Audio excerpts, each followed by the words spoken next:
Good afternoon, good evening, good morning, whatever the time it is. I'm not Bruno de Barros, so sorry for the cheap rip-off there. But welcome to qualifying for the Abu Dhabi Grand Prix, the penultimate qualifying session of the season. I am, of course, JW97, and yet again, I am joined by Will Neller, just like yesterday.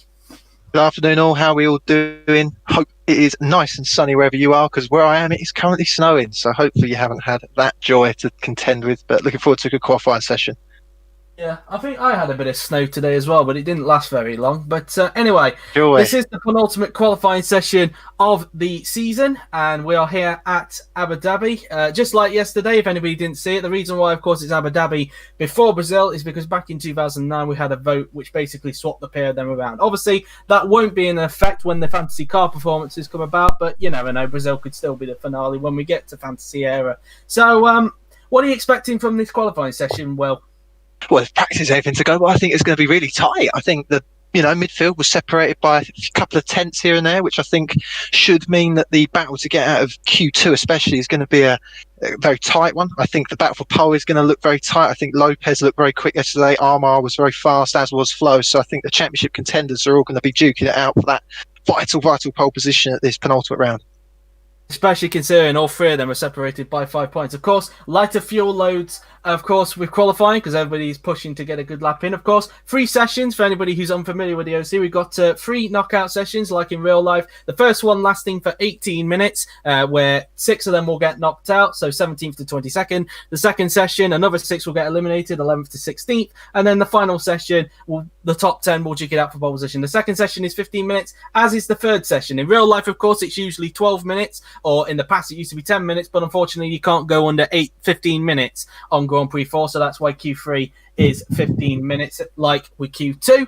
So very soon we'll get the qualifying session started in roughly about a few minutes time, and so as you can see, you got a lovely shot of the thumbnail, of course, that was taken from the real life 2018 season, which was the finale. It wasn't really anything to remember, of course, really, to be honest with you. I mean, if we talk about real life for a minute, last year, Abu Dhabi, in my opinion, somehow managed to produce a boring race than Sochi, a more boring race than that. And we sit here and we usually say that Sochi is the worst track on the calendar, and yet somehow Abu Dhabi managed to produced the worst race last year. Not the best way to end what had been a tricky year for everyone, it must be said. But hey, whom? That's that really. And who are you backing today then, Joe? What's your thought process for today's qualifying? Oh, I think it is going to be extremely tight, as you said. I think mainly between Mercedes and Ferrari, of course. I don't think the Red Bulls, to be honest, I don't think this track particularly suits their car, unlike Mexico, where we saw the Red Bulls getting contention for the victory. Arguably, maybe they should have won it last week with Joe Hodder. Exactly. Had George Roque not passed him at turn 1, it could be argued that maybe Hodder could have won that race, but he didn't. Of course, Lopez went on to take his first win in a number of races. It must be said, his last win coming in France before he took it in Mexico, his 4th win of the season, and a very crucial win for him because it now puts him within 5 points of championship leader and his own teammate, Florian Volker. Those two, of course, still being teammates next season at Mercedes after much speculation was going around Florian, but the 4-time world champion will be remaining at Mercedes for next season. He could be a 5-time world champion. Who knows, really? Who knows? It's very interesting to see if he can manage to hit 5. I don't think anyone ever anticipated that sort of level of success, especially coming with 3 different manufacturers, I think it will be, which puts him up there, I think, probably in the massive group of drivers that have had prolonged success at multiple manufacturers, something that we didn't really expect. Certainly I didn't expect to see in the OC. So yeah, it'd be very, very interesting to see if he manages to do it. A lot riding, I think, as well on this session, isn't there? There's a few drivers up for grabs in terms of seats, so it should be an incredibly interesting session. I'm looking forward to seeing how the likes of Roberto Gamba, Kira De Rosa, how they perform. I think they're the ones that are mainly under pressure. Obviously, Miklos Gal under insane pressure to try and retain that Red Bull seat, so he'll be hoping for a very good qualifying performance today, hopefully. Absolutely. Well, the weather is on your screen right now, and as you can see, no surprise with it being Abu Dhabi. It is bright, and well, I say bright and sunny. It's a twilight event, so it's a dry session. No rain for all 3 sessions. For anybody who's unfamiliar with the OC, the weather for all 3 sessions is based on the weather from Q1, and then for Q3, it's whatever the weather is for Q2, and so on and so forth. So Anywho, that is the weather forecast. Not really a surprise, and I think we're going to get underway with this session. And Happy days. Here we go. Pressed okay. We're on the loaning stream, and it's time to get underway for Q1. 18 minutes in this session. Who do you think will be knocked out? Let us know in the stream chat. Who do you think possibly could get knocked out in this session? Well, I know it's a bit of a tough one to ask, but it's a funny one. I think obviously the Manners will be struggling for pace in this session. I think yesterday, Titkov and Jones didn't show too much pace as to be expected with a backmarker car. The Renaults were a big surprise for me in that practice session yesterday. Sorry, they were a little bit slow off the block, so I don't know if they'll have found some pace overnight, but they might be in the battle at there. I think Haas were another team, big name, that was struggling at the bottom, so it'd be very interesting to see who could drag themselves out of that bottom. Bottom 7 or bottom 5? 6. Bottom 6. Bottom 6. See, I know my facts. I'm so learned, as everyone can tell at home. I am so learned in the OC. Having competed for a number of years, I obviously know my stuff. But yeah, it should be very tight this session and next. Let's see. And we've already got some activity in the form of Franco Lopez, the man who won last time out at the Mexican Grand Prix. He's going to be the first to get underway, and it's already night time here at Abu Dhabi, so all 3 sessions will be held under the floodlights. And in this 18-minute session, it's a very slow pit lane exit on this mod. I don't know why the mod has left the pit lane activation point right at the end of this point here, where you see that green flashing light. But now Lopez is straight on the gas, and he is out on the track. And he will, of course, be the first to set a time. All 22 cars will be going out on the track as well, and all of them will be hoping that they can make it into the next sessions. Of course, we will be losing 6 of them, as mentioned, and it'll be interesting to see which 6 will be eliminated. So we're right on board with Franco Lopez, who just makes his way through the hairpin now then, and onto the first of 2 long straights on this racetrack, mainly dominated by straights. This is probably where we're going to see a lot of the overtaking being done in the race. Absolutely. I think this turn, especially this little chicane, adds a lot of spice to the occasion, especially at the end of such a long straight. Watching yesterday, though, there was a couple of collisions at this particular corner. I think we had a few moments. Was it Teravina Tiranon had a few moments with Florian Voker, as did Evan Burns. So it'd be interesting to see how the drivers navigate that tomorrow. Shouldn't provide too many issues, hopefully, in qualifying, but we shall see. For an outlap, Franco seems to be absolutely gunning it. So let's see if he gets those tyres up to temperature and he can put in a solid time that will see him through into Q2. First time we'll be using the super hard, of course. There was some collisions down there yesterday, which did include Florian Volker, but it was actually with Felix Sontag. Oh, was it? Ignore me. With the 2 Germans making a collision there. But speaking of Mercedes, of course, as we're right on board with Lopez, this week they have got a very good chance of wrapping up a record 4th Constructors title. No team in any tier has managed 4 championships, and Mercedes could be the first to do that. Of course, they are tied with Red Bull and McLaren with 3, and they could surpass them this week. But it all really depends on how the 2 Mercedes drivers do today. If one of them wins the race, though, they will wrap up the Constructors' Championship. So, in a way, if one of them is leading, they don't really need the other car to score. But I presume that both of them will want to score, given that both of them are in the driver's title fight. But Lopez starting his first lap now then, as he makes his way down towards the first corner on the racetrack. Absolutely, took that first corner really well, steps himself up nicely for turn 2 at the top of the hill.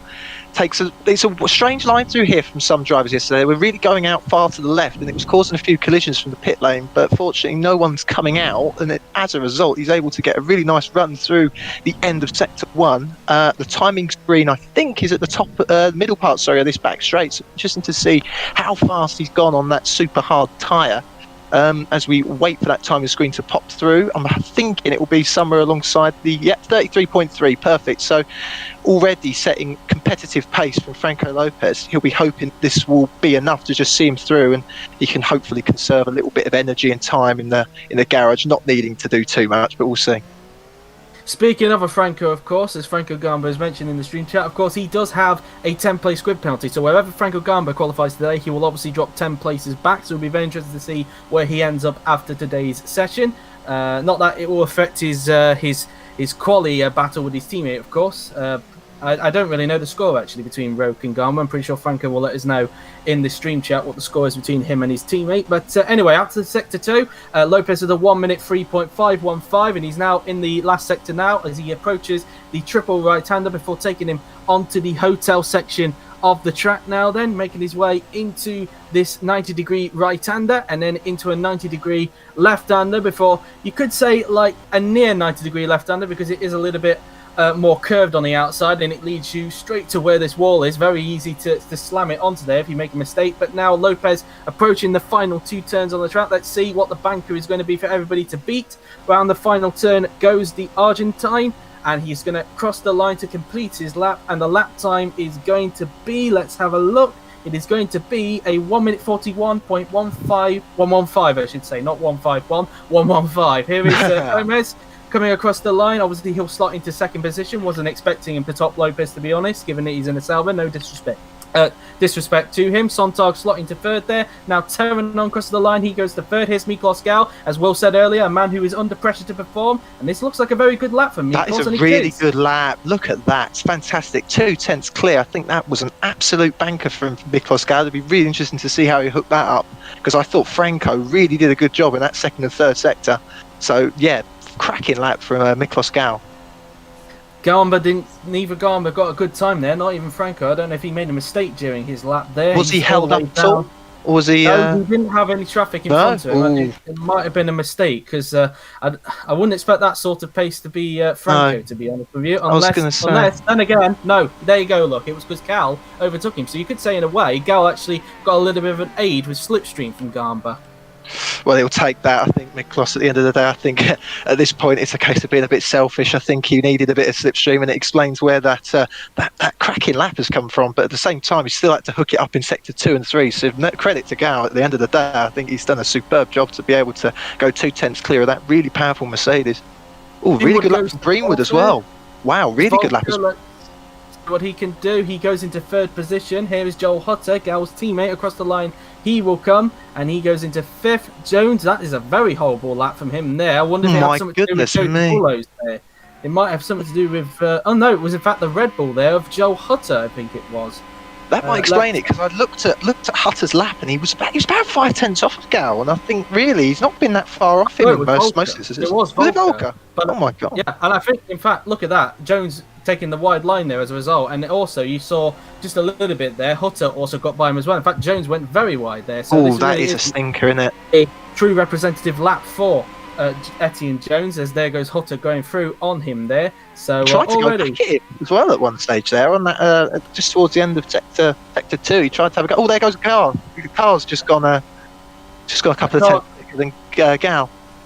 Car goes to the top. Willow's got held up there. That's why he's down in 11th position. He got held up there by Etienne Jones. Here is Jay McKenzie, and the runner across the line goes the Polish driver, and he slots to 8th with that lap. Motrin crosses the line all the way down in 17th. Not a good lap from him. Rope goes to 9th, so maybe an indication that the Haas has improved from yesterday. Tomaselli only where is he? He's 15th fastest. That's a bit of a stinker from Tomaselli. Laura Chung as well, another one who's a little bit out of place, I think, down in 14th, just 2 seconds off the pace. She's a little bit, as well as that. Joe Willows in 13th, 2 seconds off the pace. Must have been held up with traffic there. I think that's a poor lap time there from Jones, who held up Joseph Willows there. I think we just caught a glimpse of that. But anyway, as you can see, Gomez currently in 5th position. Whether he'll stay there or not, I'm not sure, given the amount of hold-ups that happened during that first run. But everyone will come back into the pits, get a bit of a top-up, maybe get some fresh tyres underneath them if they choose to, and then go back out and do a second lap. A lot of them desperately need to do a second lap. One name that really surprises me down at the bottom, well, 2 of them, in fact. You've got Motrin and Franco Gamba obviously down there. We know that Gamba got held up by Gal himself, but Byrne all the way down in 20. It wasn't the best first lap for him either. No, it wasn't. Again, sort of alluding to what we saw in practice yesterday, the Renaults just a little bit out of place. They were a tiny bit off in practice yesterday, just sort of languishing towards 15th, 16th. We knew this might be a difficult session for him, and he's not really put in a lap time that can compare really to Jay McKenzie, who I think is sat up in, 7th at the moment, or 8th. Eighth position. So we'll expect a lot more from Evan Byrne, hopefully. Traffic dependent, of course. Yes, but indeed. Greenwood at the moment currently 7th for Toro Rosso in only his 3rd race for the team. His 3rd race back in the top class, I should also point out as well. Byrne, we've just found out, got held up by Titkoff, so that's why he's down in 20th position. And I said that just before Evan sent that text in our chat. So take that, Evan. I beat you to the punch. So anyway, Anyway, as Roberto Gamba has the typical Grand Prix 4 little obsession here, whenever there's contact, they just decide to go into somebody else's garage. He'll get picked up later on by the mechanics. That's not really too much of an issue. Titkoff goes back into his box. He's down in 21st at this point in time. Jones, of course, in 22nd after, getting probably the worst hold-up you could have around here, to be honest with you. I just got word about the qualifying battle between Roque and Franco Gamba. It's 10-9 to Franco at the moment. So at the moment, as it stands, really close. Roque would actually equalise him, and it would actually go down to the final race between the pair of them in their little battle, of course. They've been really evenly matched this year, though, haven't they, George and Franco? I think the pair of them have really got the best out of each other as teammates. They really pushed each other, as has been shown by Haas's constructor's position and the position of both drivers. They're literally on top of each other, so it's quite nice to see the two guys pushing each other, and they've both got fantastic moves to different teams for next season, so thoroughly deserved, and I look forward to seeing how that qualifying battle evolves. Absolutely, as Tomaselli now gets wheeled back as the Mercedes of Lopez goes out again for a second run, so he'll be the first one out again out of this next set of laps, as we have just over 10.5 minutes to go here for Q1. I would probably think we'll if we work it out in terms of out laps and in laps, maybe Franco's probably got about 2 more flying laps underneath him. We'll have to wait and see. Currently, he's 8 tenths off Amar Khan, one of his championship contenders, and Amar Khan doing a 1 minute 40.288. But of course, this is only Q1. The main battle for pole position comes in the form of Q3. So who knows whether that will be a representation for the next 2 sessions. But Lopez out on track, and we're going to get an outboard shot of the cars this time by, rather than the first lap, which was on board. As just coming over the hill now comes Franco Lopez, and he'll be hoping that he'll have a clean lap. I should expect everyone to be out on the track just before he gets there. Of course, it was the case last time around. I expect that to be the same thing this time around, but we'll have to wait and see as he just goes around the second chicane on the racetrack.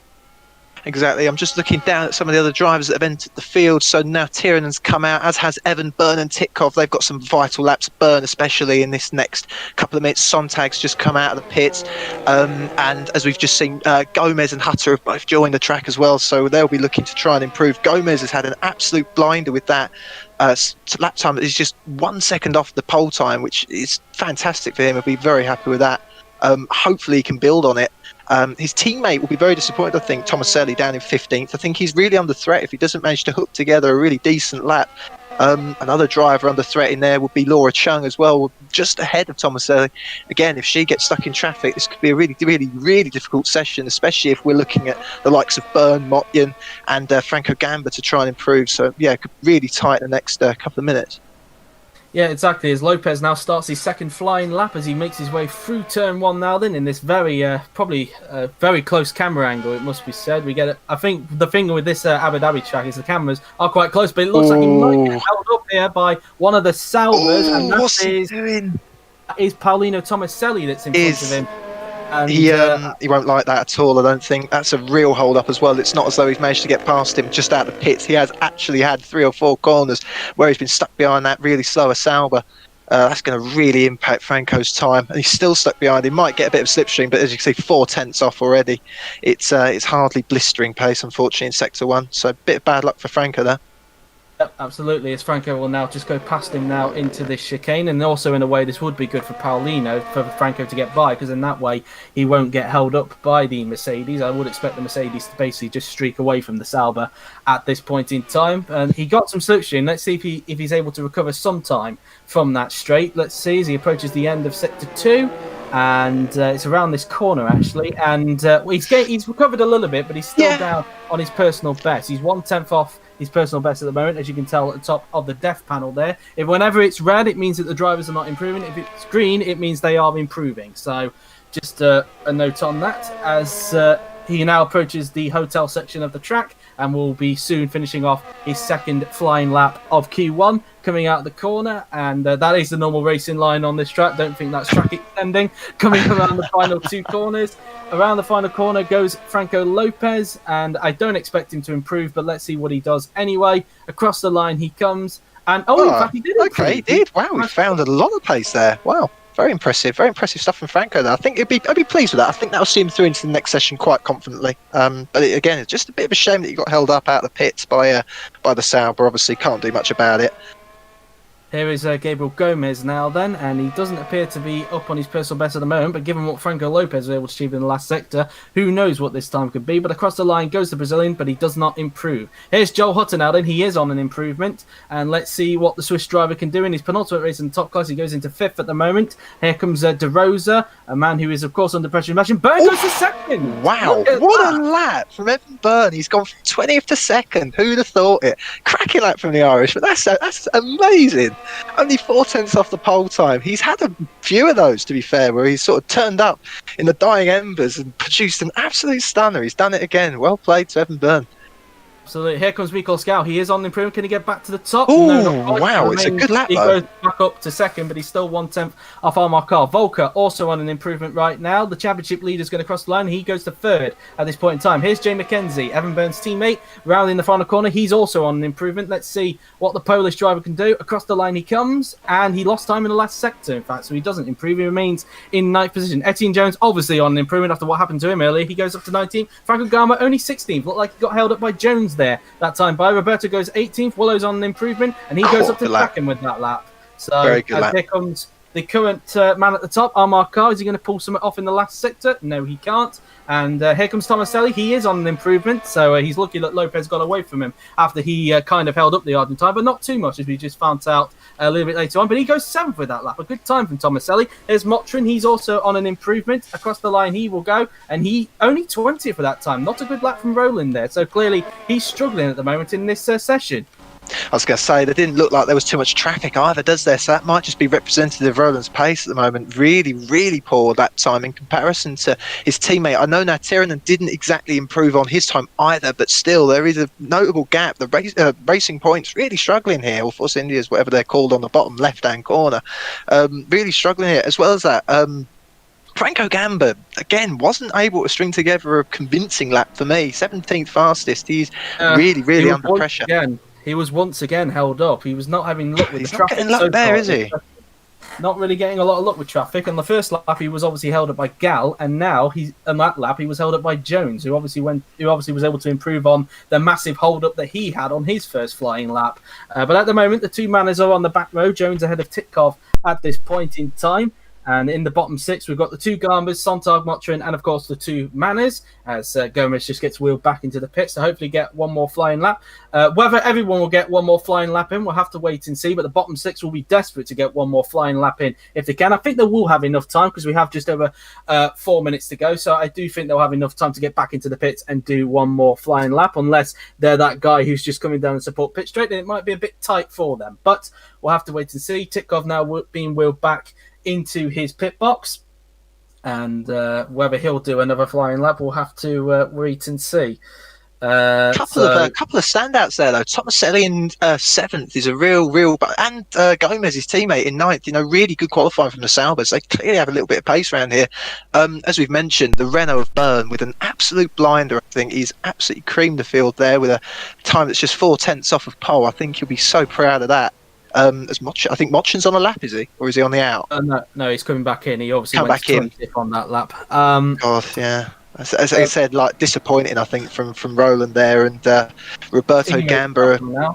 His teammate's now coming out on the track. Yep. He could be in danger because he's pretty much on the edge of the drop-off. He is in 16th. He could get knocked down unless he can find an improvement on this next flying lap. I do expect now everybody to get one more flying lap in. Well, I say that, maybe most. I do expect Franco Gamba to get one more flying lap in because he did come in at around about the 4-minute mark, so I think he'll be okay to do one more flying lap, but we'll have to wait and see. It's now Teranon. Unlike the last 2 times, he will be the first to go out onto the track. The last 2 times, of course, being Franco Lopez, but he's the guy who's coming out on the track. Byrne also coming out onto the racetrack, as is Lopez.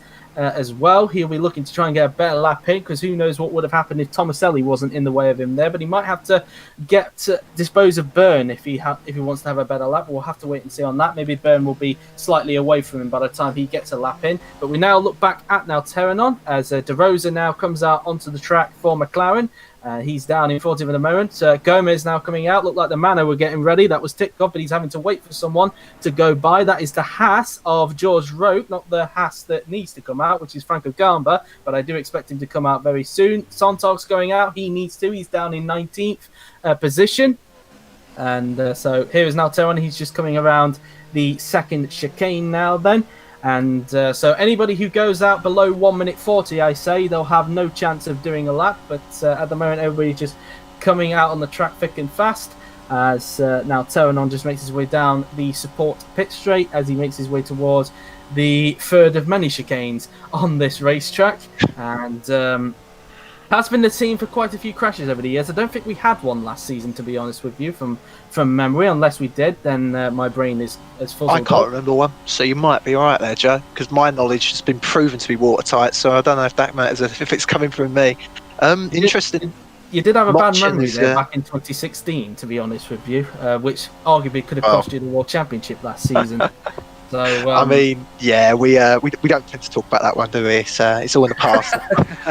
Yeah, well, at least you won one before you left, so exactly. I have won at last. You know, it's a long time coming. But anyway, just having a look down there, then Mochin and Roberto Gamba and Franco Gamba both not come out the pits just yet, so they are really against the clock here. As you said that, Franco's just now come out, so he will be able to get one more flying lap. He will need that. Roberto and Roland get out in time? That's the question. They've got about 10 seconds left to get out on the track, otherwise they'll have no chance to do a lap. Here's now Terenot just going around turn 2. There's nobody at the exit of the pit lane at the moment. Through turn 3 he goes, and the clock is ticking down, and I'm afraid Roberto and Motrin are not going to get a time in. So I'm afraid both Roberto Gamba and Roland Motrin are out in Q1. Disappointing for Roland Motrin, and he's a guy who is under pressure as well, given there's only one more seat at Racing Point next season, with George Rote taking one of those seats. He is essentially fighting with his teammate Flavio Alternon for that second seat, who we're riding on board with, and Alternon is actually improving in the first sector, so he could make himself a little bit more secure if he can just keep this pace up. Yeah, I mean, it's disappointing. Two drivers really under pressure. Roberto, another one that absolutely has to get a result this weekend, and at the moment, unfortunately, with a qualifying position right in the middle of the park, you know, it's a really tough place. He is really in the crash zone. Obviously, Franco's going to be demoted a few positions. It might promote him a position or two if he's lucky, but at the end of the day, it's a really disappointing performance from the McLaren, who had to do better today, and unfortunately, he hasn't been able to. No, he hasn't indeed. Now Turnon's still up on his personal best in the middle sector, though I do think he has lost a little bit of time. Yeah, so tiny bit there. It's so we'll have to wait to see what his third sector is like as he makes his way through the triple right-hander and approaching the hotel section, which is the only eye-catching thing on this track, to be honest with you. But on Grand Prix 4, though, it has proven to be a very good track for us, so let's hope it stays like that. Oh, yeah. Always have a good race around here. Unlike in real life. As now coming around the final two turns, let's see what Flavio Alternon is able to do. The 2015 GP2 champion just negotiates round the final turn, and the tie driver is going to cross the line. I think he will be able to. Yeah, this will be an improvement. By how much? And he goes good lap, very good lap, like that. I like that. He'll be safe. He just have enough time to start a lap as he rounds the final turn. Let's see. He might just sneak it. He You know. 3, 2. Yeah, he's going to do it. He got very lucky there. Though, as we said, he just missed it. He just misses the line, so he missed time that one. As here's Evan Byrne now, then he's just going to come across the line. I don't think he's going to be able to improve, but he's safe. I think that was just a sighter. Just for the next one. Whoa! Wow. Okay. By 0.3 of a second, so he finally found an improvement that time round. Here comes De Rosa now, and De Rosa currently 15th. Probably would be ideal if he's able to improve, but at the moment he doesn't look like he's improving in the middle sector. Let's see what he can do in the final sector now then, as he rounds the final turn. De Rosa now then crosses the line, and the McLaren, I don't think he's going to improve. Yeah, that's not an improvement. That's going to put him right in the drop zone if he's not careful. Is 9th that time by Motrin, misses out, so he's obviously out. Here's George Roke, he's going to cross the line, he's in 13th, and he goes up to 11th that time by. Here comes Tipkov as he just negotiates round the final corner in the manner, and I don't think he's on an improvement, so I think he's going to be out of Q1 as well. And yes, he is, Tipkov out of Q1. Here's Sontag, can he find something in the last sector, or will he be out of Q1? And he doesn't make it. Sontag out of Q1. Jones crosses the line, he improves, but he's out of Q1. Here is Joel Hutter. He's going to cross the line now then, and he is on improvement, currently down in 10th, and he goes up to 5th with that time, so a much better improvement for him. Here's Laura Chung, currently down in 14th. She's going to cross the line, and she goes up to 13th at that time. Here's a teammate, David Greenwood, who could be looking at his first Q2 in a while. He doesn't improve. He remains in 12th. Joseph Willows doesn't improve either. Nikos Gao is going to cross the line. He doesn't improve. Lean Campana, he just comes out the final corner. He's in the brink, especially with Franco Gamba on the lap. Campana doesn't improve, and here is Franco Gamba, and he could knock Campana out here. Here comes Gamba. He's on a good lap here. He's on a good lap. Going to cross the line. Is it going to be enough? And it is. He goes through 11th. Campana is out of Q1 there. He drops down to 17th. And here is Jay McKenzie, the last person to do a lap, I believe, as he just makes his way through the final few corners on the racetrack now then, as he just negotiates the final 2 turns. And let's see if he's able to pull something off in the last sector. Currently lying in 15th, but I think he's safe anyway. I think we've already got our bottom 6 confirmed, but let's see what McKenzie can do. Anyway, across the line he will go, and he's not going to be able to prove, and no, he doesn't. He remains in 15th. So there you have it. That's the end of Q1. So the guys will be going out in Q1. You'll see in just a moment, because we'll be going back to the menu screen, and we'll get a full look of what that looks like. So the top 3, of course, being Franco Lopez, Amar Carr, and I believe that was who was the guy in 3rd position? That was Joseph Willows.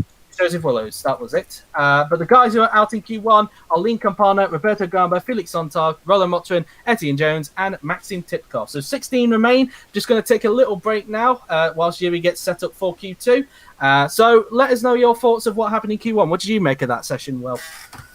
Yeah, I mean, it went the way I think that we were expecting it to. Obviously, the 2 Williams struggling in that session of 2 manners. Real shame for Roland Motrin and Roberto Gamba. They had to do more. I think, as I said, 2 drivers really under pressure this weekend, and I think that might have impacted their laps ever so slightly. But it's not over yet. There is a race tomorrow, and as we know, anything can happen tomorrow. So they'll be hoping for a bit more in the race. Absolutely. We've got 2 more sessions to go, of course. Another 6 will be dropped out in this session before we leave us with our final 10 who will duke it out for pole position. And so just a reminder for anybody who's just joined us, the people who have just been knocked out in Q1 are Lean Campana, Roberto Gamba, Felix Sontag, Roland Motrin, Etienne Jones, and Maxim Titkov. Of course, these are all provisional because of Franco Gamba's 10th-place grid penalty, so some of these might move up, they might not. We'll have to wait and see on that. I do expect that some of them will move up. But we'll have to wait and see, unless Franco Gamba pulls a miracle off in Q3 and goes into pole position, which will put him down to 11th. But we'll have to. Could you imagine that though? Imagine the scenes on that. I think everyone would be happy with that. What a popular pole sitter that would be. Yeah, maybe we'll have to wait for next year for that one.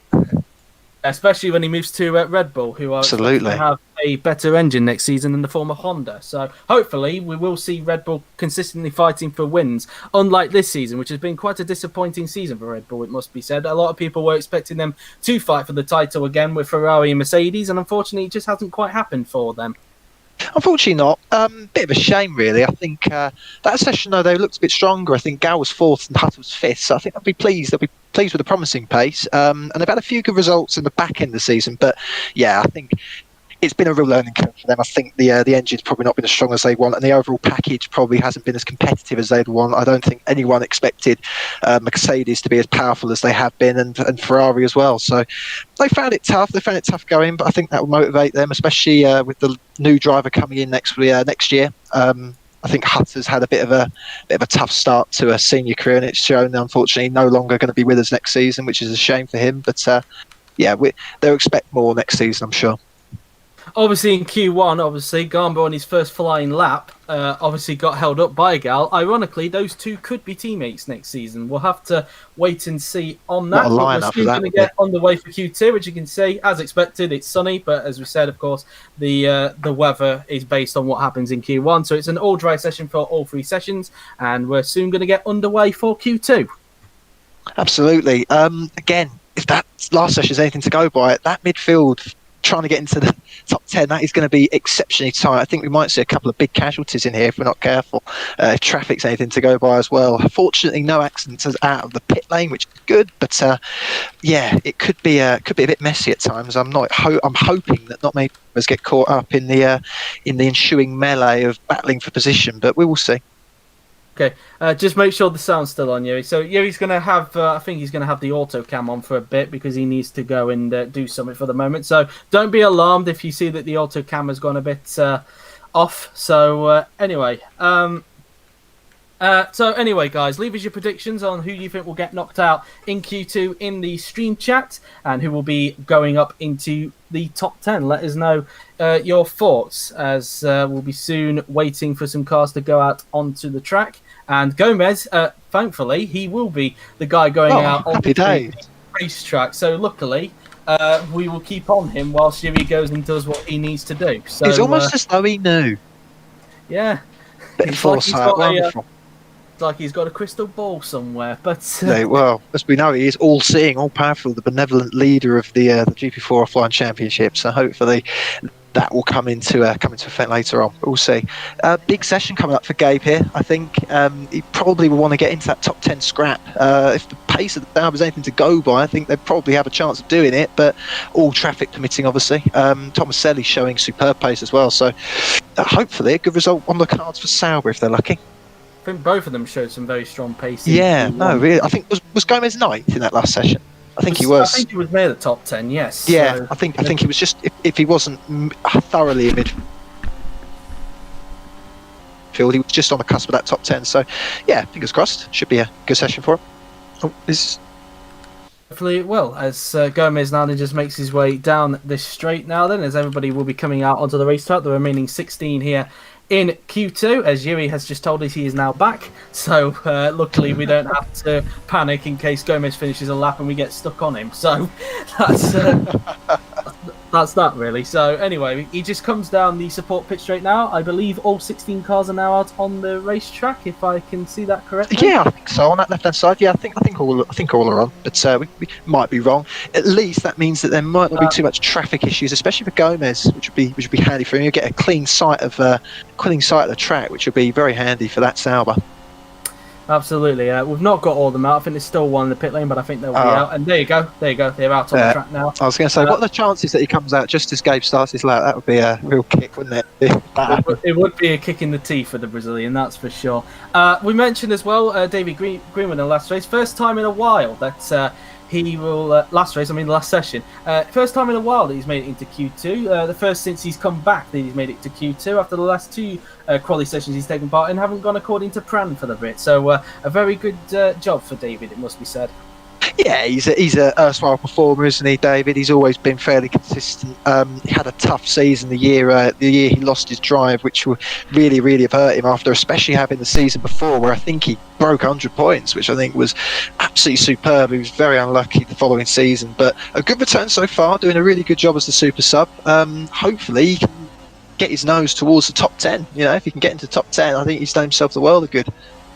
He needs to be able to do a good job because, of course, as we mentioned yesterday, Toro Rosso are in a fight for 8th in the constructors with McLaren. McLaren, of course, over the last few races, starting to eke it in on the gap, and Toro Rosso will want to hope that both Laura and David perform the job so that they can hold on to 8th from McLaren, who themselves have had a very torrid season. A lot of people were expecting McLaren to do better this season, but it hasn't been the case for the Woking-based team, and they'll be hoping for a big improvement next season when they have Paolino Tomaselli. But sticking with Sauber, Paolino's current team, we look at Gomez now, who's just come out of Sector 1, and he'll be approaching the end of Sector 2 very soon, which will be just after this corner he's going to be approaching. So let's see what Gomez's second sector is going to be like. The Brazilian just approaching the third of many chicanes on this track, and he does a 1.3.713 in the second sector. Not a bad second sector for Gabriel Gomez. So now he goes into the final sector now, then approaching the hotel section of the racetrack.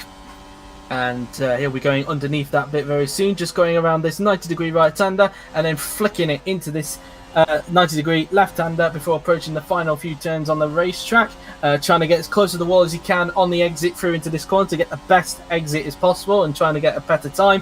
Through the final two corners then comes the 2017 DTM champion. Let's see what Gabriel Gomez is able to achieve as he comes down the pit straight, and across the line will come the Brazilian. Let's see what Gomez can do, and it is a 141.551. Car obviously beats it by a second. Luckily didn't get held up by Gomez that time by his car's teammate Joseph Willows. He just negotiates around the final corner. He's not competing for the championship anymore. He's obviously competing for Constructors Honours, which Ferrari need a massive score in this race if they want to save it. Willows goes into second position. Franco Gamba, who of course carries that grid penalty, slots the third. Here is Volker. He slots the third this time by a second off car, so that was a good lap from him. Greenwood looks like he may have got held up there by Gal, so he's not had a good time. Gal slots where in third position. Hutter goes to fourth. Here comes Evan Byrne in the Renault. He goes to sixth position. Here comes George Roke in the Haas as he just makes his way down the pit straight. And across the line will come the future Racing Point driver. He goes into ninth position. Mackenzie now goes into eighth. Here comes now Terranon. Across the line goes the Thai driver. And let's see what the Force India driver can do. He slots to 10th. Here comes Franco Lopez, the man who topped the last session, but he only goes 8th that time by. I wonder if he had a little bit of a hold up that time by. Chung goes into 11th. As here comes Paolino Tomaselli, the superstar of this season, it must be said, for Sauber, goes only 13th at that time, so not a good time for the Italian. De Rosa, the last person on this set of laps to do a lap. Here comes Kirishima De Rosa. Across the line he comes. Can he get the McLaren into the top 10 or just outside? Just outside in 12th position. So at the moment, Car top in the session, ahead of his teammate Joseph Willows, and Miklos Gal in third, just ahead of teammate Hutter. First blood to Ferrari then. Two cracking laps from their drivers. The Red Bulls, as we've just touched on, really good pace again. Third and fourth, I think they'd be really pleased if they can stick that out in Q3. If they get there, of course, they'll be very happy. Couple of big names in the drop zone though, as we've noted. Greenwood with an absolute stinker of a lap there, 5.6 seconds off. Obviously got held up a bit, but he'll be looking for an improvement. Tomaselli again as well, struggling. I really expected better after that last session. The other Racing Point in there as well. De Rossa, another driver under pressure. Chung just on the cusp. So, as we thought, really, really tight potentially going into the second round of laps. Of course, we're expecting Greenwood to improve because it looked like he did get held up on his lap by Miklos Gal, so I don't think that is a true representation of David Greenwood's pace. I do expect him to improve on that, as Carr now comes back into the pits to have a word and then get back out for a second run. And he'll be looking to try and hold on to that top spot if he can, to possibly give him some confidence going into Q3, as the Sauber of Gomez also pulls into his box just on the right there. You can just about see the Sauber, as the Ferrari mechanics will tow Car back in, as will the Sauber mechanics with Gomez. And so at the moment in the bottom six, we've got Chung, De Rosa, now Terranon, Tomaselli, Roke, and Greenwood. Of course, Greenwood 5 seconds off because of what happened with Gal, so don't expect that to be a true representation of his pace. I do expect him to improve. Roke desperately needing to improve as well. I expected a lot better from him as well. Same with Tomaselli, as you pointed out as well. And also in a way now Terranon, given that he got into 9th in Q1. But still plenty of time to improve, and I do expect the Mercedes is to improve as well, given they're only 5th and 8th on that time, a second off Armar car as well. I don't know really what happened to Lopez on that lap, to be honest. Yeah, I have absolutely no idea either. I can only imagine he got held up. It doesn't seem like the sort of pace that those Mercedes should really be showing. Worrying that they're both a second off. Obviously, I'm not sure if Flo had a little bit of traffic to negotiate. Split, of course, between Byrne and Franco Gamba. Again, cracking lap from the Renault, putting himself really within a shout of getting into that top 10 shootout. His teammate Jay Mackenzie, again, not able to match him though. He's only in 9th, 1.1 seconds off the pace. He'll be hoping for a little bit more, hopefully, because he is right on the cusp. If Chung or De Rossa manage to put out a good lap, he might be in real trouble, and we're expecting Roke as well to set a much faster time. Tomaselli's obviously got a little bit more, and Greenwood, as we know, got held up horrendously, and as a result lies 5.6 seconds off the pace. I'd be a bit worried if that was representative, but fortunately it's not. But yeah, hopefully second round of laps will provide us a bit of entertainment. Yeah, I'd question what car he'd be in if he was down on that. Yeah, I would as well. Anyway, Gomez, again, going to be the first to come out onto the racetrack with just under 7 3/4 minutes to go in this session. I think we're going to get an outboard shot of this one this time by, just like in the last session when it came to the second runs. We'll have to wait and see once Gomez comes out of the pits. This very slow pit lane exit, which could make... which could make all the difference in the race. You never know. We are expecting strategy to be a huge thing around here, especially with the super hard tyres. As we saw in the last race at Mexico, usually the hard tyres really don't make a difference when it comes to people having a heavy fuel load, as we saw with Joseph Willows and Florian Volker last week. So it will be very interesting to see if that will come into effect, but this time with more durable tyres in the form of the super hards, as Gomez is out on the track, as is a Ferrari of Amar Kar. So they're the first two out again this time around, as Gomez will just go up this little crest and make his way down this long straight,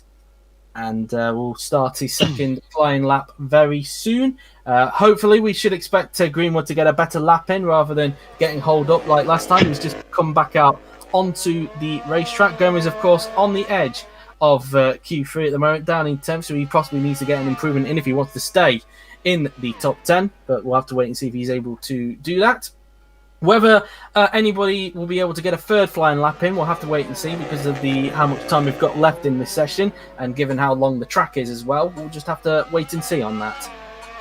Yeah, crucial lap coming up for Gabe here. He is right on the cusp. I think he's going to have to set, realistically, a 141, would you say 3 or would you say 2, just to be absolutely certain of staying through. I think he's on a 141.5 at the moment, so he does need to find 2 or 3 tenths to really insert himself into that top 10 battle coming up. And get to roundabout where Byrne is, I think he'll be a little bit more safer. About 2-3 tenths then, hopefully, which is doable. I think he can definitely do it. That Sauber's shown a bit of pace in practice and in the first round of qualifying, so hopefully he can hook together a good lap. But he has got that Ferrari worryingly close to him. I don't know if that's going to impact him. If that Ferrari gets past him, that might compromise Gabe ever so slightly. It could be crucial.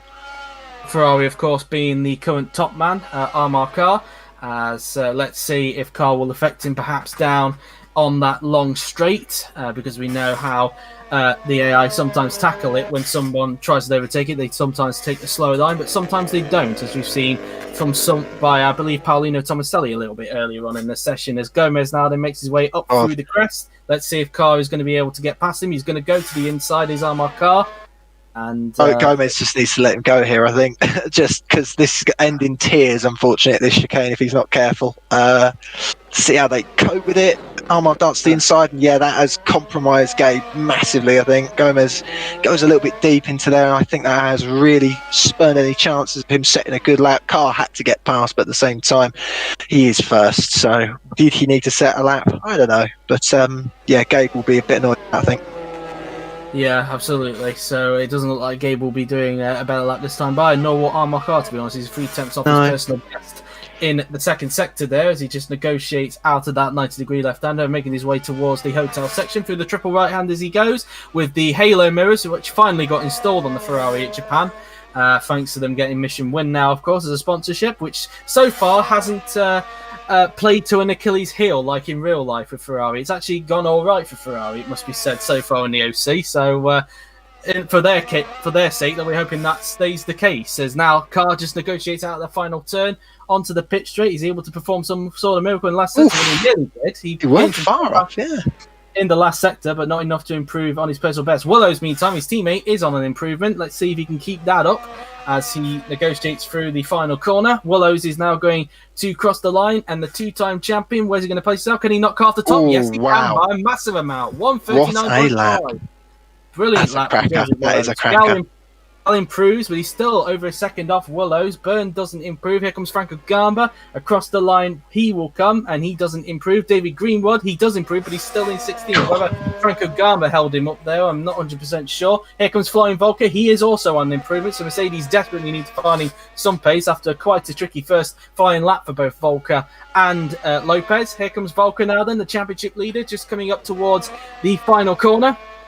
And onto the pit straight he will now come. And let's see if he's able to improve. I don't expect him to top Willows, but he does go up to third, but he's over a second behind him. Willows' time, very impressive. Chung goes up to 6th, a very good time for her. Road crosses the line, he only goes up to 12th at that time, so not good enough to get into the top 10. Here comes Kirishima De Rosa. Across the line he goes. He only goes 12th that time by Hutter. Doesn't improve. Here comes Tomaselli, who looks like he's holding up Lopez, and Lopez is currently down in 9th position, so this might not be good for the Argentine, and I don't think he'll have enough time to go out and do another lap, so this is not a good thing for Franco Lopez Lopez. Tomaselli doesn't improve. Lopez does, but only up to 7th position. So maybe that little bit of slipstream we have from Tomaselli helping him a little bit. Now Teranon only 14th that time by. Jay McKenzie doesn't improve. He's currently in the cusp of the top 10 right now. And I do think for a lot of these guys, it's over for them. So I think Tomaselli, might be out of Q2 as a result, because I don't think he's going to get there in under a minute to get back to the pit. So I believe Tomaselli is out of the session, as is, unless Gomez can get back out, I think he will be out of the session as well. He was one of the first to go out a little bit earlier on, and he'll be desperate to improve as well. And for McKenzie, he'll be hoping he doesn't go back out. But we'll have to wait and see. There is Gomez, in fact. It's going to be tight for him to get back out. I honestly don't think he will. I don't think he's going to do it. I don't think he's going to do it. I think Roke is in the same position, unfortunately. It was a bit lucky for LaFranco there. I think he did get massively held up by Paulino, but at the same time, he was fortunate because no one else improved behind him. So I think he'll be counting his chickens there. He's done quite well to get through. Cracking lap from Laura Chung at the end there to go, 1.4 seconds off pole. She's definitely got in that last section of qualifying. Unfortunately, though, with that timer ticking down, I don't think any of the guys in that bottom 6 are going to get through, unfortunately. No, so I believe we've got our Q3 then sorted out. We'll just wait for the time to go down so we can get official confirmation of that before we jump the gun. But yeah, it looks like it will, because the mechanics are still working on Gomez. The time ticks down, and there you go. So nobody else can do a lap. So we have got the bottom 6. So out in Q2 are Gabriel Gomez, Kirishima De Rosa, George Roque, Talavina Teranon, Paulino Tomaselli, and David Greenwood, which means as a result, Franco Gamba has beaten George Roque in the qualifying battle. Oh, wow. High praise indeed. I know George is a good qualifier, so I think he'll be chuffed with that. Obviously taking a big grid penalty, tomorrow for the race. So he'll be a bit disappointed that that's going to ruin his chances, really, of making good on wherever he comes in the top 10 shootout. But it's damage limitation. It's better than qualifying 10th and starting the race 20th, isn't it? Absolutely right. But the people who will be in the top 10 fighting it out for this session will be, of course, Willows, Carr, Volker, Gal, Hutter, Chung, Lopez, Byrne, Franco Gamba, and McKenzie. Although I do expect Gomez will start in the top 10 tomorrow because, of course, of Franco Gamba's 10th-place grid penalty. So I do expect Gomez to start on row 5 alongside Jay McKenzie tomorrow. So it'd be very interesting to see whereabouts Franco Gamba can get himself into qualifying. The higher up he gets, the least painful it will be once his grid job comes into an effect, as Jay McKenzie will get towed back into his garage, and we'll just wait for the timer to count down for the end of the session. Just over 30 minutes to go. Will Nell's just gone for a bit, for about 2 minutes, so I'll just keep on talking for the moment. So in terms of what I think for that session, it was a very interesting session, especially for Joseph Wells, who in fact is just getting a little pointless installation lap in. A very good time from him, and I'm definitely not being biased, but I do genuinely think this was a very good time. I wasn't expecting anybody, to be honest with you, to break into the 1 minute 39s, but Joseph has definitely proved me wrong in this session to be 7 tenths clear of Omar Khan, and Will Nell is already back. So very quick 2 minutes, it must be said. Ignore me, yes. So that's that then. So the timer has now reached 0. The session is now over. And as you can see, top 3, Joseph Willows, Omar Khan, and Florian Volker. And of course, a reminder of the guys who got knocked out are Gabriel Gomez, Kirishima De Rosa, George Roque, Talavina Teranon, Paulino Tomaselli, and David Greenwood. So they are the people who are out, and we have our top 10 who will be duking it out for pole position in the next session. So just going to take a little break for the moment. We'll keep talking whilst Yuri gets prepared for Q3. So what is everybody's thoughts on that session? What was yours, Wills? Yeah, disappointing from Greenwood and Tomaselli. They'll be a bit annoyed, really, to see their teammates doing so well and them getting a bit held up with traffic, not being able to string a lap together. I think Greenwood, especially 4 seconds off the pace, and his teammate was sixth. I think he'll be gutted. Obviously, we know that this is only his 3rd race back, so I think you can probably cut him a little bit of slack, but he'll be still disappointed to be so far off. Bit disappointing as well for George Roque. I think he had a real chance of getting through into that session, but he just wasn't able to string a lap together. I don't think really there was much traffic involved, unless I'm wrong. Correct me if I am. But yeah, it was tight. It was close. I think, obviously, Lopez got away with it a bit there. I think he was held up horrendously by Paulino, who ended up not being able to set a fast enough lap. But he was fortunate because no one else improved behind him. So he can consider himself a bit lucky there, because in any other circumstance, I think he might have been knocked out in Q2. But no, it sets itself up for a good Q3. All 3 championship contenders involved, which will be nice to see. So fingers crossed we can see a nice close battle for pole. Another person who I think will also be disappointed is Talavi now Terranon, given that he was in ninth in Q1. He's all the way down in 14th. I'm just going to answer a question from Lorenzo Tomaselli. He's asking why the Brazil GP2 race is happening this week rather than next week. It's because it helps us out in the sign-up process, basically. Given how close GP2 has been over the last few seasons, it's going to basically help us out when it comes to seat choices for anybody in GP2 who is competing for a top seat, really. So that's why it's on a week before the main top class race in Brazil. But so there you go. So that's that really. So as we just wait for Q3, and that's that really. So what are you anticipating going into Q3 then, Joe? It'll be interesting because it's been kind of two halves so far in this qualifying session. The first session we had Mercedes rock up, and then we've had Ferrari who've rocked up with some good times. So if I'm going to hazard a guess who I think is going to get pole, I think it will be one of the Ferraris. Which one? I can't really put my finger on it, to be honest with you. In fact, you know what? I'll go for a limb and I'll say Amar Khan. I know he hasn't topped any of the quali sessions today, but I do think he might just be able to scrape the barrel on that one. But we'll have to wait and see, of course. We have another 15 minutes to determine that, and 10 drivers will be going out in that session. So that's that, really. As I think we're live. Are we live? Are we back again? I'm just going to look. Yeah, we're now back on the screen. And it's dry. Who'd have thought it? In the desert. Yeah. And so we'll be seeing what happens in Q3, of course. So let us know your predictions on who you believe will take pole position in the final qualifying session of the penultimate qualifying session of the season. That made literally no sense whatsoever. But that's that, really. So we'll soon be getting underway with Q3 very, very soon. And so... Oh, hang on. There we go. Right, so, and here we go then. So, and so as you can see, we're very professional. Just having to wait around. Yeah, to wait. Yeah, it's all good. We're there. So, but we're getting underway now, as we are on the loading screen, and so just going to check to see what you guys' positions are. I've seen that somebody says that Joseph Wells will be on pole. Some people saying Florian Volker take pole position. Some saying Franco Lopez. So quite a divide in the chat, it must be said. I think it's going to be a very interesting session, it must be said. I think it's going to be really tight. I think those Red Bulls showed a lot of good, promising pace as well. I wouldn't be surprised if one of them finds themselves on the second row tomorrow. Gal, especially, a guy really fighting for his seat, is putting in the performance that he needed to make to give himself that chance. On what you're saying, I think one of the Ferraris will get it. If I'm going to say who, the guy who I raced against, who was always able to pull out a lap out of nowhere, Joseph Willows, I wonder if he will be sat on the front row tomorrow. We'll have to wait and see. But Jay McKenzie going out, trying to get a lap in early. He'll want to improve. So we'll see what he's able to muster up at this session. Absolutely. He'll be looking to try and see if he can try and match Evan, given that Evan's had the pace on him in the first two sessions, as he just crawls out of the slow pit lane exit, so which is slow, not the case in real life. I don't know why the modder has it to where the pit lane exit line is there, but hey, whom? Anyway, Jay McKenzie now then getting on the throttle, and he's going to be the first to do a lap in Q3 in this battle for pole position.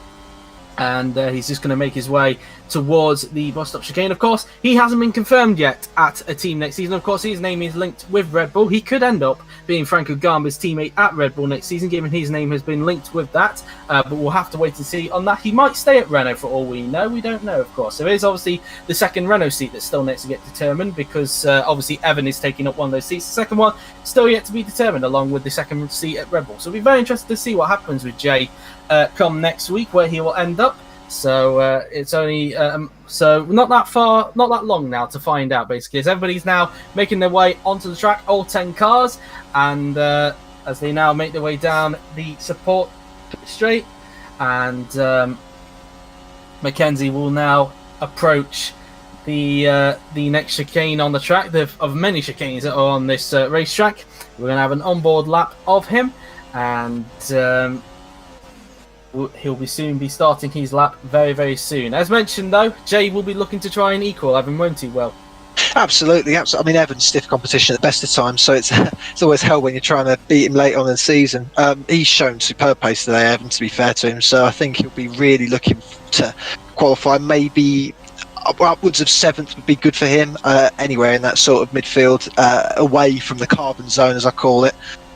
Jay, I think he's got a lot on his hands here. I think he really has to pull out something special to beat him, if I'm honest with you. I think in practice and in qualifying, Evans seems to have just had the jump on him. So it'll be interesting to see how Jay responds. He's a good man under pressure, so let's see what he can muster up here. It all depends on his first sector, I think. Absolutely. Well, he started his lap, as you just mentioned. He's just coming out of turn 1 now, quite medium speed corner, flat out through turn 2, and then flat out through this long right-hander of turn 3, as he will negotiate the bust-up chicane. And obviously this chicane is installed on this track, because if it didn't have it, and if somebody had a massive brake failure, they would have a massive smash into that wall, which is quite close to the track. They can't really move it back, because right behind that stand is, of course, Ferrari World. And usually when fans are usually allowed in for Abu Dhabi, that place is usually quite packed. So they can't really do much about that. I don't fancy an aeroplane accident that would occur if, unfortunately, an accident occurred there, which would probably be what occurred. But good first sector, I thought, from Mackenzie. I think that was, 33.8 was it, first sector, which is pretty competitive. I think he'll hopefully string together a decent lap here.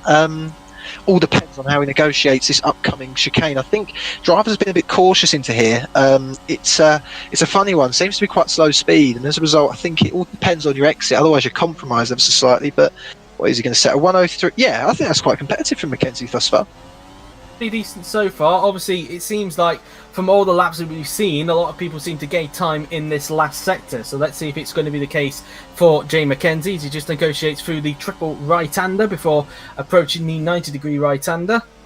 And then he'll go underneath the hotel section, which, if I'm going to be completely honest, it looks like to use a PG word, it looks like a bit of a phallus, to be honest with you. But I'm not going to be able to see that, Joe. Thanks. Cheers for that. I'll bear that in mind.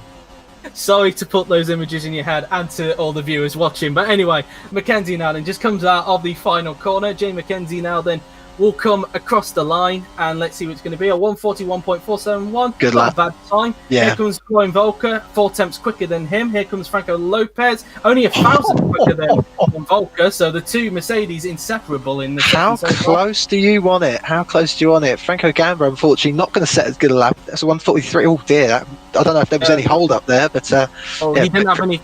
I didn't have any cars around him, so it might have been just a horrible first lap for Franco Gamba. Here is Miklos Gal, the man who could be his teammate next season. We'll have to wait and see. The 2009 World Champion just comes down the pit straight, and across the line will come the Hungarian, and he goes into third behind the two Mercedeses. Here comes Laura Chung now then in the Toro Rosso. She's going to come across the line now then with the monster helmet on a Toro Rosso, so a bit savage there from Laura, it must be said, but she goes into fifth with that time. Here is Amar Kar, one of the favourites for pole position, and he's going way quicker than Lopez so far, as you saw on the left there. Can he keep that up across the line? Yes, he can. By 3 tenths, but Willows now beats him by further 3 tenths. He now goes to the top of the timing sheet. Here comes Evan Byrne in the Renault. Across the line he will come, and he finds himself behind Mackenzie that time as Hutter goes into third with that lap. So at the moment, it is a Ferrari 1-2 with Willows currently at the top of the moment. 3 tenths off his best, though, the time that he did, obviously, in Q number 2. Yeah, in Q2, a couple of drivers out of position. I think Florian didn't really get a great lap. I think he's down in 5th. And obviously Franco Gamba, as we touched on, had a chocker, I think, there. So 2 seconds off the pace. He'll be hoping for a lot more. Byrne, I expect a lot more from as well. Currently languishing down in 9th. I'm hoping that he'll be able to string together a much faster lap, give us a real battle between those two Renaults. Obviously, bearing in mind, Franco Gamba will be taking 10 places tomorrow. I think he'll be starting 20th. It's not quite as good as he probably would want it. No, definitely not. As you just rightfully said there, if it remains like this, Franco Gamba will of course start 20th with his 10-place grid penalty that he got at the last race for taking out Felix Sontag. So Jay Mackenzie now comes back into the pits and will be getting ready for possibly the final flying lap, given what we saw in the last session. But we'll have to wait and see when it comes to the timer and once everybody comes out. So Mackenzie just going into his pit box there, and he'll be looking to see if he can better that time at the moment. Currently lying in 7th, I think he'll be pretty satisfied to be best of the rest so far of the non-Mercedes, Ferrari and Red Bull. So I think very important disclaimer that. But I think you will be happy with that, given the car's performance. Yeah, I think he will be. One guy who definitely will be, Joel Hutter, with an absolutely blinding lap. I didn't notice at the time. 6 tenths off, unfortunately, but he is third, ahead of both Mercedes. He will be absolutely over the moon with that. I don't know how much more pace he can find. But yeah, superb pace from the Swiss driver. I think he'll be absolutely over the moon with that. Expecting more to come from Gal. I think hopefully he can find 3 or 4 tenths, bring him in line with his teammate. He looked really strong in the 2 sessions prior, so we'll see what happens. But yeah, as we expected, really tight at the front. That top 6 is going to be a really tasty battle going into the next round of laps. Absolutely. Just hello, Jafari, in the chat. We have noticed you, of course. Yes, we are trialing commentary for both practice and qualifying. Not for the race, because that's usually George's job, but just for practice and qualifying. And it seems it might become a regular thing, because it seems that everybody seems to like what we are doing. So we might actually continue this after this race, which is a good thing. It seems to get a positive reception, so which is obviously good. Positive means you're doing something right. Absolutely. Having a whale of a time as well. It's been a really entertaining few sessions, especially practice. I had a great time looking at all those times come through. It wasn't something I really paid too much attention to when I was a driver, so it's nice to be able to spend a bit of time and just understand what's going on in the driver's head as Florian Volker comes out for a crucial lap. Unfortunately, it's so tight between those 2 Mercedes drivers. I really didn't expect it to be that tight, but they seem to be struggling for a little bit of pace compared to those Ferraris. I don't know how they can explain that. They look quite good in practice, so it'll be interesting to see if they can string something together to bring themselves more in line with their championship rivals. Absolutely. But Volker is going to be the first on track, so we'll obviously have a clear track to try and improve on that time with just over 7 minutes to go in this session. So whether he'll get a third lap or not, we'll have to wait and see on that, as Jay McKenzie now comes back out onto the track. He's second of this group of cars, followed by Franco Gama, who's desperate to improve, given that he's got a 10-place grid penalty, so he'll be looking to try and get as high as possible. Lopez and Chung, I think I saw some movement there from those two. The Ferraris waiting it out a little bit, just waiting for some more cars to go out before they then go out for their second run, as Florian Volker just comes towards this next chicane now then. So he'll be looking, as said, to try and get in front of Hutter, of course, because I don't think it'd be good for Mercedes if they find themselves behind a Red Bull at the moment. But as you said, the Mercedes did look quick in practice and even Q1 as well. But it seems so far in this session, it doesn't seem to be going according to plan. But we'll see what Volker can do on this next lap. Absolutely, as I said, Flo, realistically, if he can get himself onto that second row, if the Ferraris really are that quick, he cannot have that Red Bull in front of him. That's really going to compromise his race start. It's going to potentially compromise strategy if you have to try and get past, because that Red Bull, half looked quick. They found something overnight, so I don't know where that's come from. But realistically, if he's ahead of Lopez, I think he'd be happy. He has to find that extra 1,000th of a second, the tightest margin I think I've ever seen when it comes to qualifying.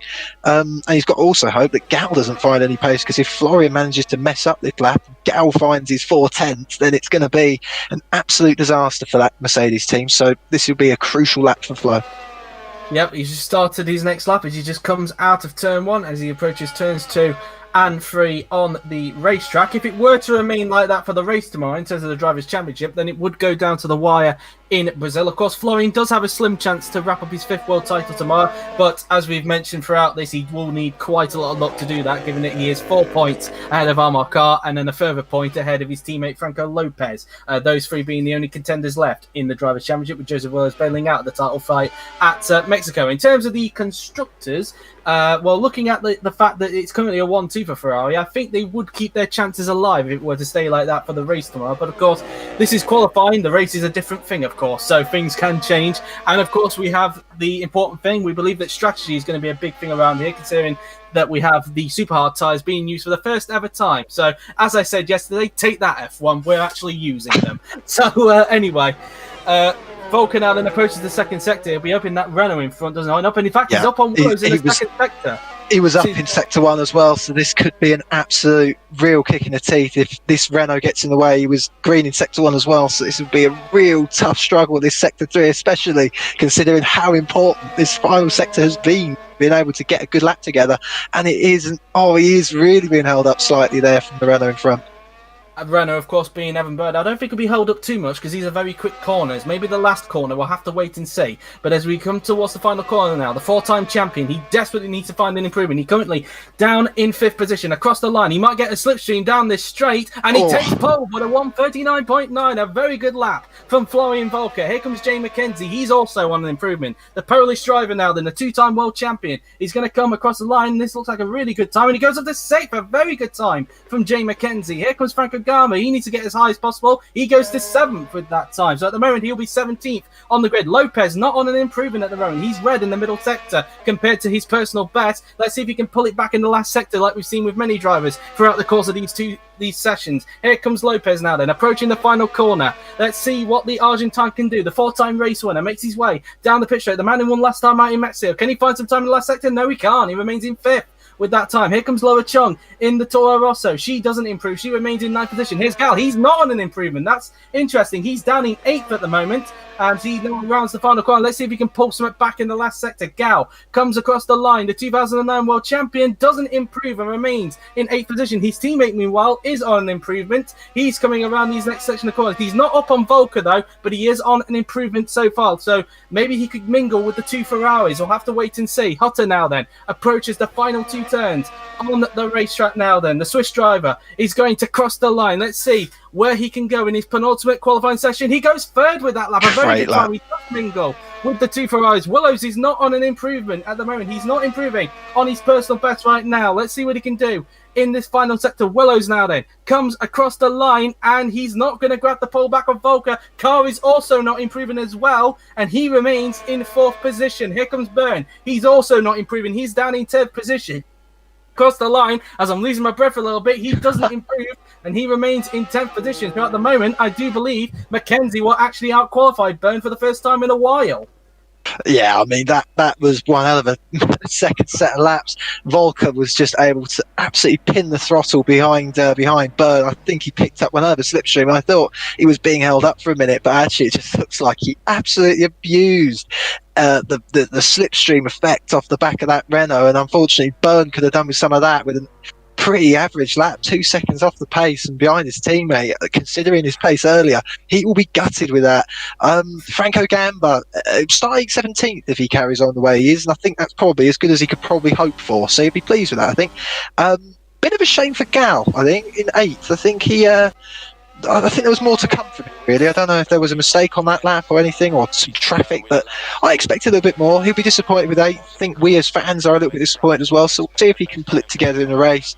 But yeah, what more can you say? Florian Volker just pulling a lap out of the hat where it mattered. He's into the 139s. If anyone gets another lap, I don't see anyone beating him, to be honest.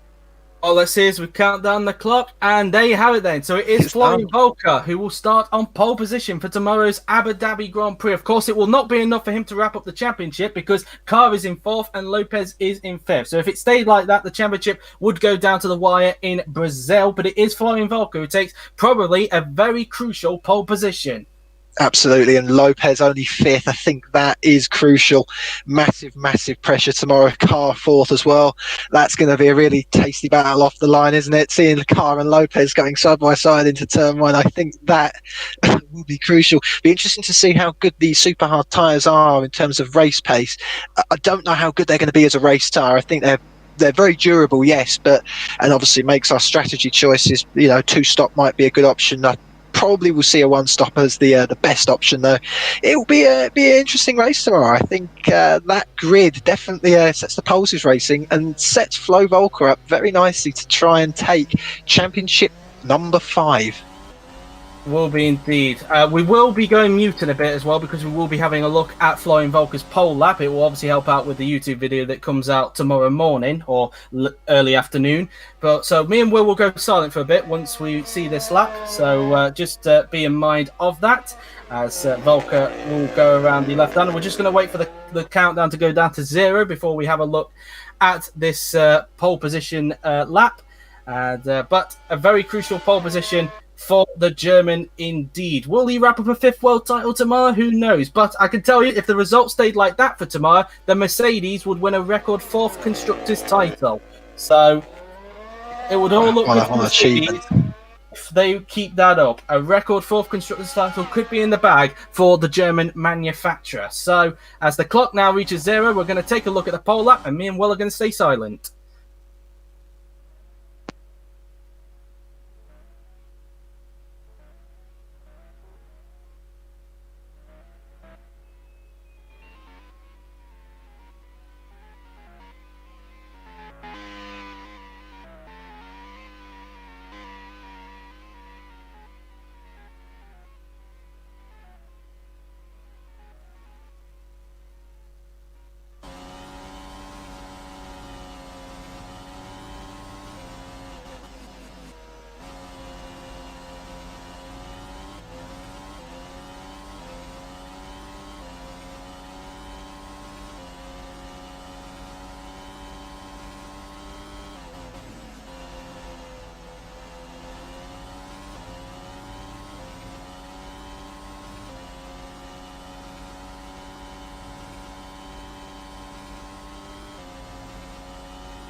So there you have it then. That is how Florian Volker was able to take a very crucial pole position indeed. A thoroughly good lap from the German indeed.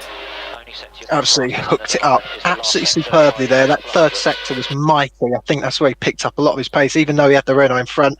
I think his second sector as well, just really good exit off of that chicane at the top of the long straight, and the second chicane as well was absolutely vital. Brutal lap there, and thoroughly deserving of pole position, I think.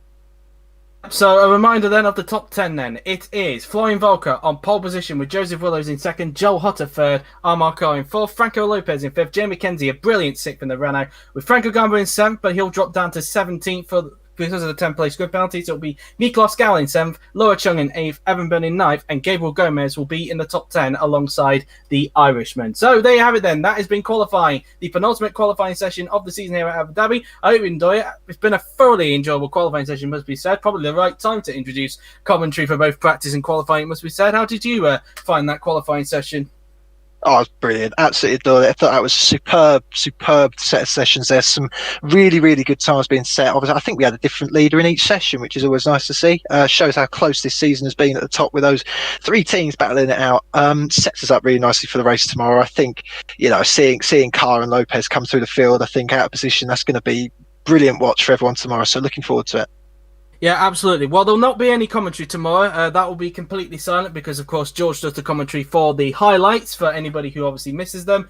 But anyway, I hope you guys enjoyed us. I think we will continue to do the commentary for practicing qualifying in the future. Maybe have different ones every week to see how it goes out. But anyway, that has been it. I hope you guys have enjoyed it. We will see you tomorrow for the race at 5 p.m. BST. But don't forget, later on tonight at 7 p.m. BST, we have the GP2 finale at Brazil, where 6 drivers will duke it out for the driver's title. That, of course, being Chris Chatfield, Davy Suarez, Jared Fosbury, Nicholas Zorbach, David Kupak, and Henry Watzel. And 7 teams still have a mathematical chance of winning the team title. So a very big finale in prospect in just under 1.5 hours' time. So come back to us at 7 p.m. But for the top class, we will see you tomorrow at 5 p.m. BST for the 55-lap Abu Dhabi Grand Prix. Until then, I've been JW97. He's been Will Neller.